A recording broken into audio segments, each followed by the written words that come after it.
He's not equal to Satan. God is always superior to Satan. God knows what Satan is after. He knows that Satan is after that little kid who's going to be becoming the ruler of the universe. He's trying to destroy that kid. God says, you know what? I'm always ahead of you. I can read your mind. And he always tricks Satan. I can show you at least 2 very major tricks that God plays on Satan, and Satan goes detour. By the time he discovers he's off, God has already moved on. The seed has been passed on from generation to generation to generation.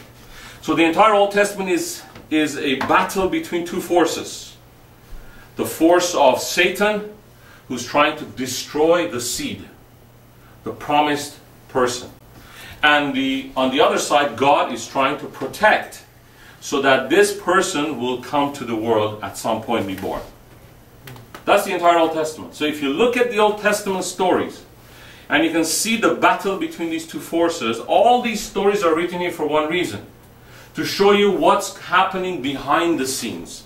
You see, if you read the Old Testament on the surface, it's a very historic book, and some people even criticize it. So, you know, what's all this killing? God says go kill the women and the children and animals and this and that. What's going on? What kind of God is this? And then later on you turn around and say God is love, God so loved the world. But what about all the killings that he did in the Old Testament? That's a very legitimate objection that people raise, but because they don't know what is going on in the Old Testament. The Old Testament is the battle lines between 2 forces, and I will show you why God allowed killings and these things, because of a very important reason. So the principle of remnant comes into picture. Who is the remnant out of the children of Adam and Eve? Abel is one that stands. Cain falls, and Abel stands. Later on, when Abel is dead, Seth stands. And later, when all the children of Seth and all the children of Cain are increasing, one guy stands called Enoch, who stands faithful. And then when everybody else fails, in chapter 6 of Genesis, Noah stands. So you see, in every generation, God has one person or a few people amongst all these people who are willing to stand. Are they perfect people? No. Do they make mistakes? Yes. But there's one thing that these people have that qualifies them to be what we call a remnant, which is the willingness to not compromise with one important truth. Who is the king of the world? Is it God, or is it man or Satan?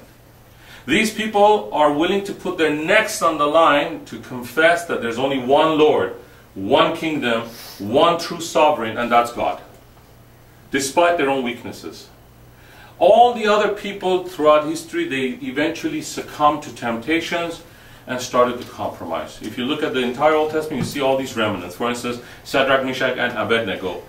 They were the 3 young people. The king of Babylon said, everybody has to bow to me. Everyone, including all the Jewish people who were believing in the one God, they bowed to this big idol except 3 young men. Among all God's people, 3 people were found in Babylon who were not willing to bow their knees to the idol. Why? Because they honestly believe that God is the only God and He is the only King, and they will not bow before anyone but the true God. The other people of God all did. Which goes to show something. Satan is after finding God's people, whoever they are, to corrupt them to a point that they will be willing to compromise the most important truth of their lives, and that's the sovereignty of the Lord. He will give them everything possible or take everything away from them. Both in poverty and prosperity, you may bow your knees. So you may say, somebody else could also be good enough to be my life's king. There are some people who are willing to pay the ultimate price, even to die, and always say, there's only one God, there's only one king. You know that in the first 3 centuries, when Christians were being persecuted, Christians were not being killed because they were Christians. The Romans tolerated religions of all kinds. You could be a Christian, you could be a Jew, you could be a Zoroastrian, you could be anything you want. The Roman Empire was the most tolerant empire in the history. Well, why were they killing the Christians? Not because they were becoming Christians, but because when they insisted that you must bow and admit that Caesar is God, that's where the problem began. You can believe in that carpenter in Jerusalem who died. Oh, you're crazy. You're in illusion. They don't care if you believe in the carpenter who died on the cross. What they care, are you willing to confess that Caesar is God? And the Christians, that's where they drew the line. They said, I'm sorry. I'm a citizen of Rome, but I cannot confess or admit that Caesar is God. I only have one king. My true king is Jesus Christ. That's where they ended up in the Colosseum and on the stakes of fire. Not because they believed in Jesus Christ. Because they only confessed that Jesus was the only king, not Caesar. You see, here's the trick that Satan is playing. Satan said, oh, you can become a Christian. Okay, go become a Christian.